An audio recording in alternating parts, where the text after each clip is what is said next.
सूरत फातिहा की तफसीर हम कर रहे हैं। हमने पिछले सबक में पढ़ा कि सूरत फातिहा जिस नमाज में ना पढ़ी जाए उस नमाज को नमाज भी नहीं कहा जाएगा, यानी वो कोई नमाज नहीं है।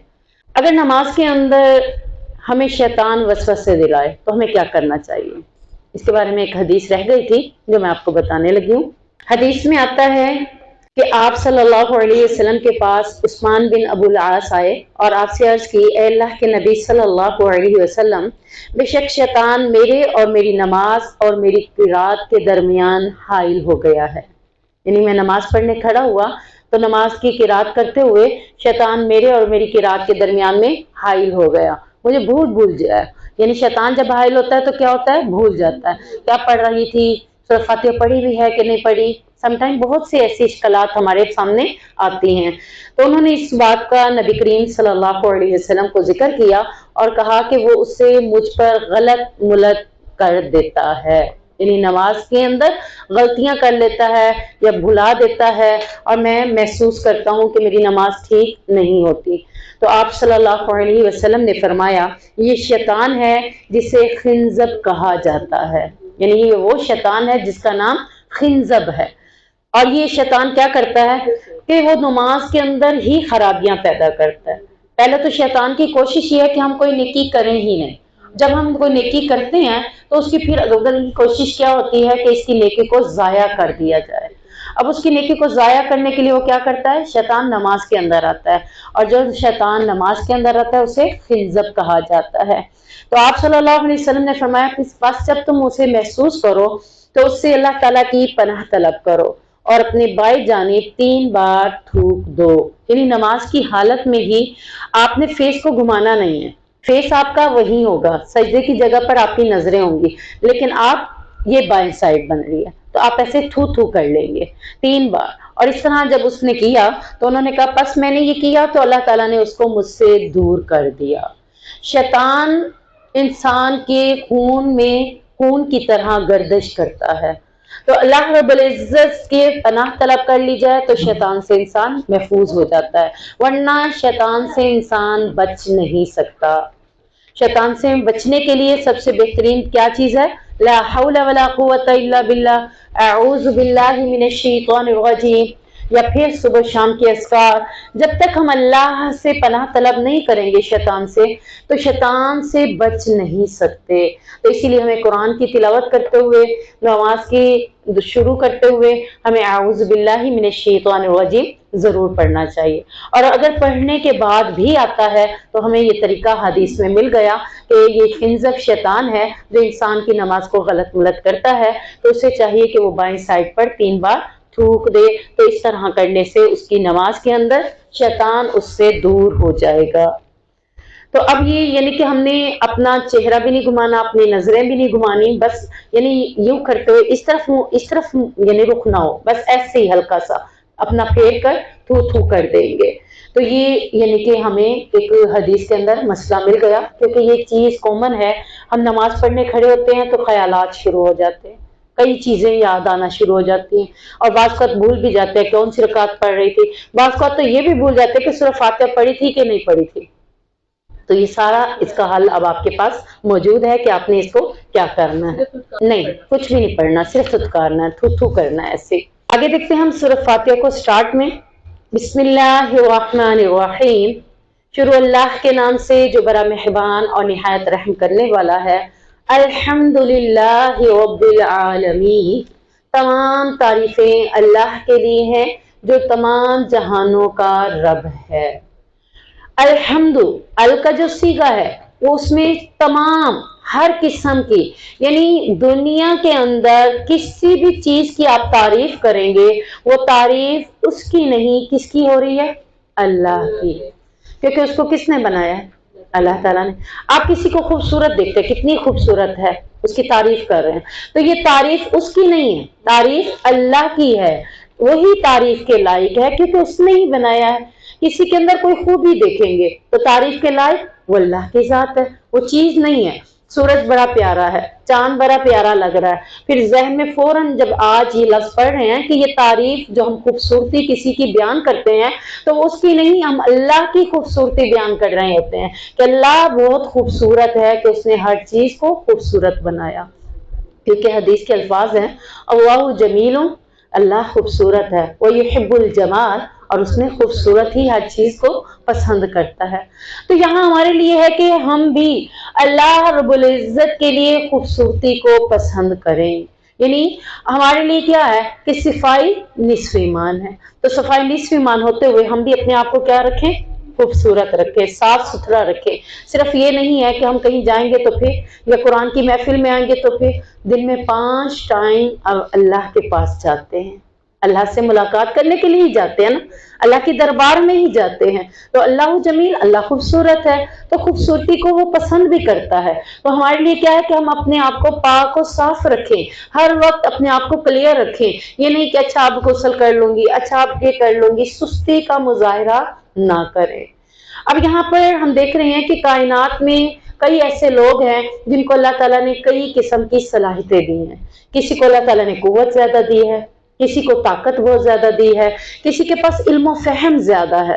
अब ये जिसके पास ये तमाम नेमतें हैं, या एक ही बंदे के पास तमाम नेमतें मौजूद हैं, तो ये तमाम नेमतें देने वाली जात अल्लाह तबारक व तआला की है। तो अल्लाह रब्बुल इज्जत के लिए ही सब तारीफें हैं। जिसकी भी तारीफ करोगे तो पहुंचोगे कहाँ, अल्लाह की तरफ। यानी माइंड में अब ऑटोमेटिकली जब हम किसी की तारीफ करेंगे ना, तो हमारे माइंड में इंशाल्लाह ये अल्हम्द आ जाएगा कि ये तो मैंने इसकी तारीफ की, लेकिन इसको बनाने वाला अल्लाह है, तो इंशाल्लाह मेरे मुंह से अल्हम्दुलिल्लाह भी निकलेगा कि सारी तारीफें किसके लिए, अल्लाह के लिए हैं, कि अल्लाह ही लायक है कि वो उसने इस तमाम चीजों को पैदा किया। मैं बता रही थी कि हम्द और तस्बीह दोनों का मायनी तारीफ है। तो दोनों के मायने में फर्क क्या है?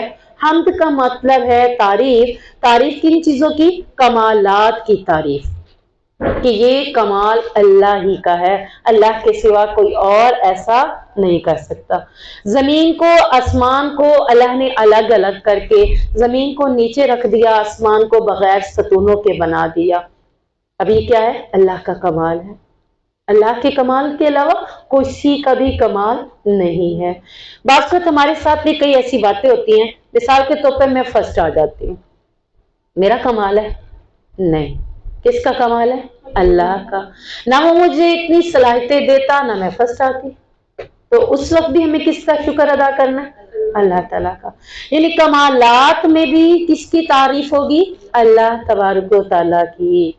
और जो तस्बीह है उसका मायने भी तारीफ ही है। अब उसका मामले क्या है कि नुक्स से पाक जात, किसी भी किस्म का कोई नुक्स उसके अंदर नहीं है, ना उससे ऊँघ आती है, ना उससे नींद आती है, ना ही वो हमारी तरह औलाद है उसकी, ना उससे बीवी की जरूरत है। अब यहाँ पे हम क्या कहेंगे? सुबहान अल्लाह। यानी तारीफ में हमने जिन जो कमालात की तारीफ थी, उधर हम क्या कह रहे हैं? अल्हम्दुलिल्लाह। जो नुक्स से पाक है ना भाई, सुबहान अल्लाह, अल्लाह की तो बीवी ही नहीं है, अल्लाह को बीवी की जरूरत ही नहीं है। अब यहाँ अल्हम्दुलिल्लाह लफ्ज सही नहीं लग रहा, आप जरा देखिए अपने माइंड में, रिपीट करें कि आप कह रहे हैं कि अल्लाह की बीवी नहीं है, तो अल्हम्दुलिल्लाह कहेंगे? नहीं। सुबहान अल्लाह, अल्लाह की तो कोई बीवी भी नहीं है, यानी वो इससे पाक है, उसे इस चीज की जरूरत ही नहीं है। तो ये है दोनों तारीफ में फर्क।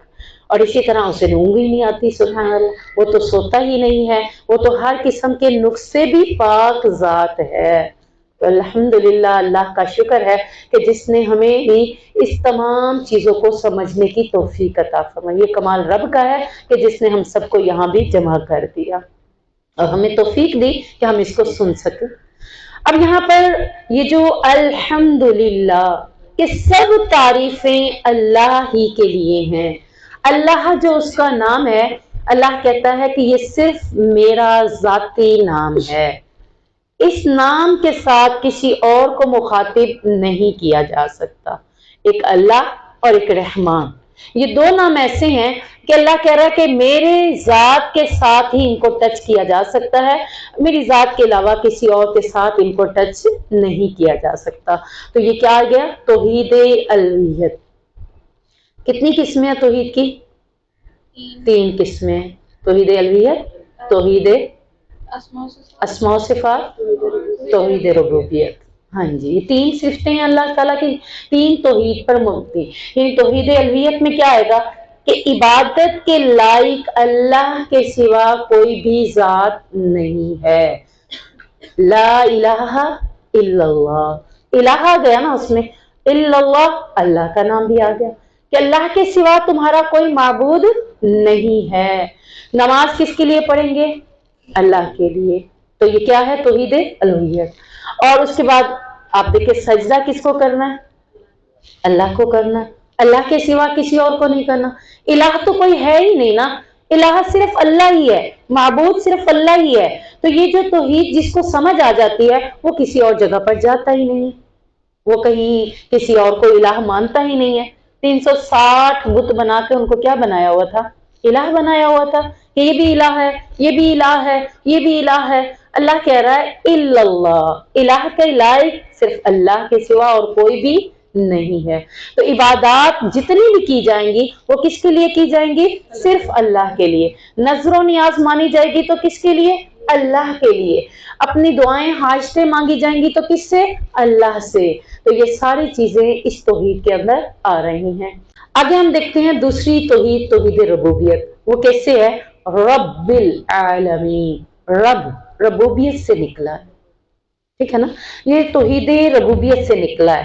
اس کا مطلب کیا ہے کہ اللہ تعالیٰ کے وہ تمام افعال ہیں جس میں اس کا کوئی شریک نہیں ہے.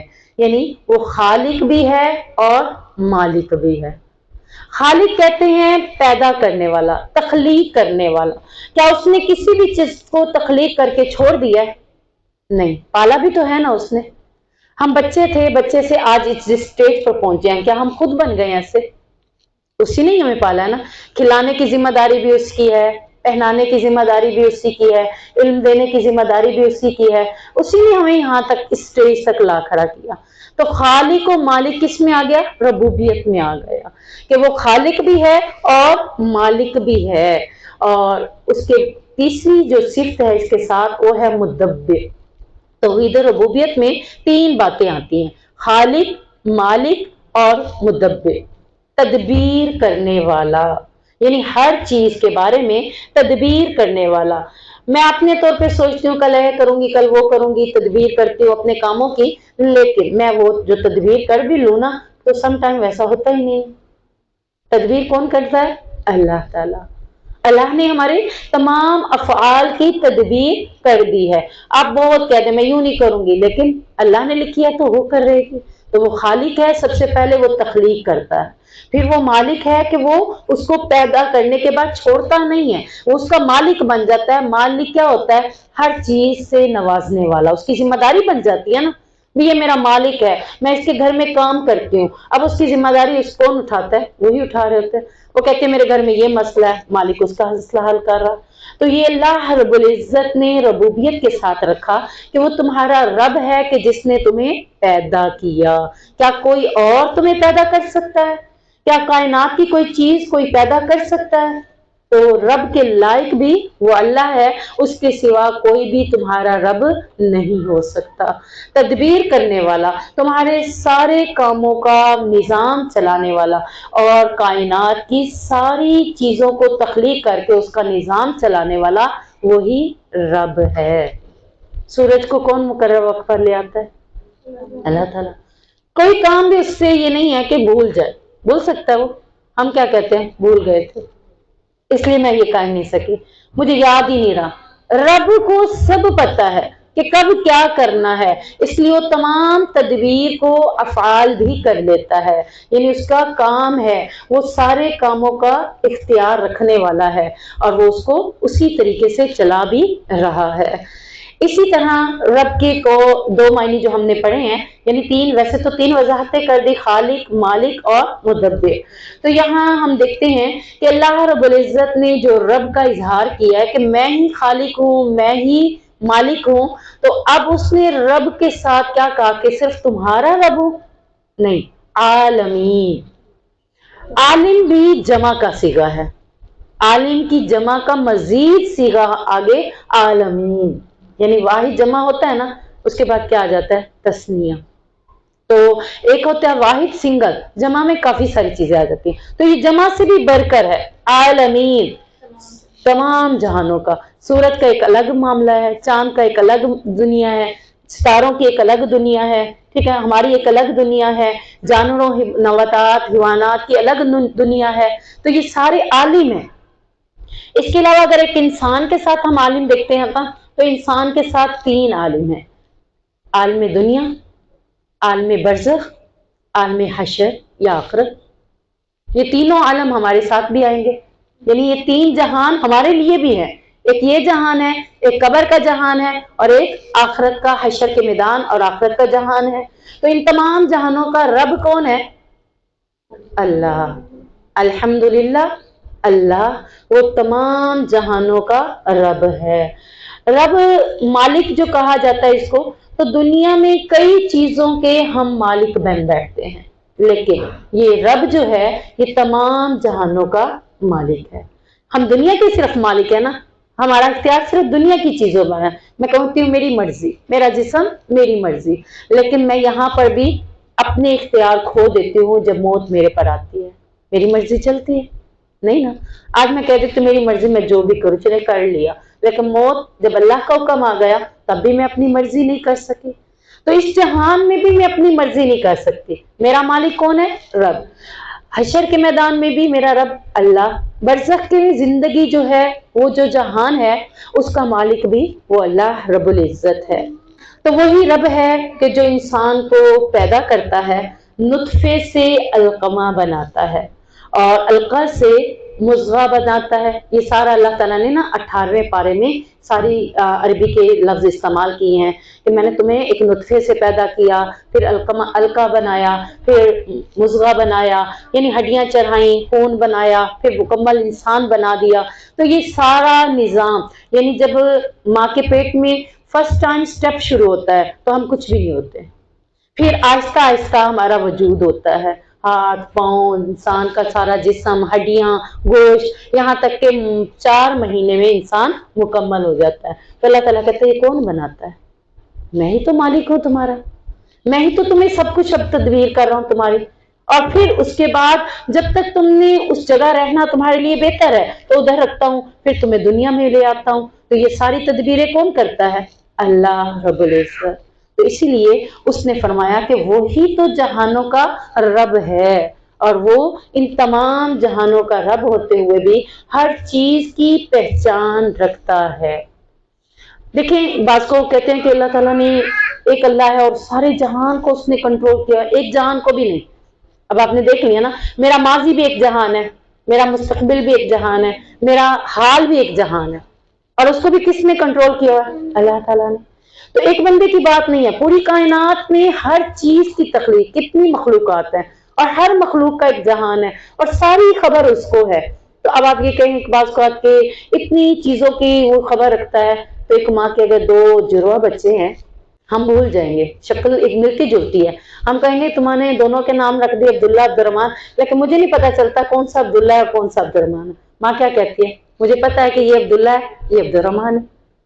اللہ نے دنیا کے اندر جتنی ہمیں سمجھ دینی تھی، بوجھ دینی تھی، وہ اللہ تعالیٰ نے اسی عہدے کے ساتھ ہمیں عطا کر دی۔ اللہ کا عہدہ سب سے بلند ہے، اسی لیے وہ سارے جہانوں کی خبر رکھنے پر اختیار رکھتا ہے۔ جو ہمیں چند اختیارات دے سکتا ہے تو خود کتنے اختیارات کا مالک ہے۔ الحمدللہ۔ تو اللہ رب العزت نے اس آیت کے اندر یعنی کتنی باتیں بتا دی، توحید کی تینوں قسمیں بھی آ گئی۔ للہ اللہ کا نام ہے، اللہ کا ذاتی نام ہے، صفاتی نام باقی سارے۔ میں نے ابھی آپ کو بتایا کہ اللہ اور رحمان اللہ کے 2 نام ہیں، باقی اس کے سارے نام صفاتی ہیں۔ رحیم ہو گیا، مالک ہو گیا، ذوالجلال والاکرام ہو گیا، جتنے بھی اللہ کے 99 نیمز ہیں، ٹھیک ہے نا، تو سارے صفاتی نام ہیں۔ تو وہ صرف کسی کی بھی ہو سکتی ہے، لیکن اللہ کو ساتھ کسی کو نہیں پکارا جا سکتا۔ آپ نے عبداللہ رکھا ہے، اسے اللہ کہہ سکتے ہیں، عبد کہہ سکتے ہیں، ٹھیک ہے نا، اس کا نک نیم عبد کہہ سکتے ہیں، عبداللہ کو عبد کہہ سکتا ہے کہ بندہ، ٹھیک ہے نا، اللہ نہیں اسے کہہ سکتے۔ لیکن رحیم میں کسی کو بھی کہہ سکتی ہوں، یہ ماں بڑی رحیم ہے، یہ شفیق مہربان ہے، استاد برا رحیم ہے. تو باقی جو اللہ کے نام ہے نا وہ صفاتی نام ہے. تو یہ تیسری صفت توحید اسماء و صفات آ گئی کہ اللہ نے قرآن میں جتنے بھی ناموں کا اور اپنی صفات کا ذکر کیا وہ اسی توحید کے اندر آتے ہیں کہ اللہ رب العزت کہہ رہا ہے کہ یہ اللہ کے نام ہے اور اللہ کی صفات ہے، اور اللہ جس کو چاہتا ہے ان صفات، ان سے کچھ صفتیں ان کو عطا کر دیتا ہے.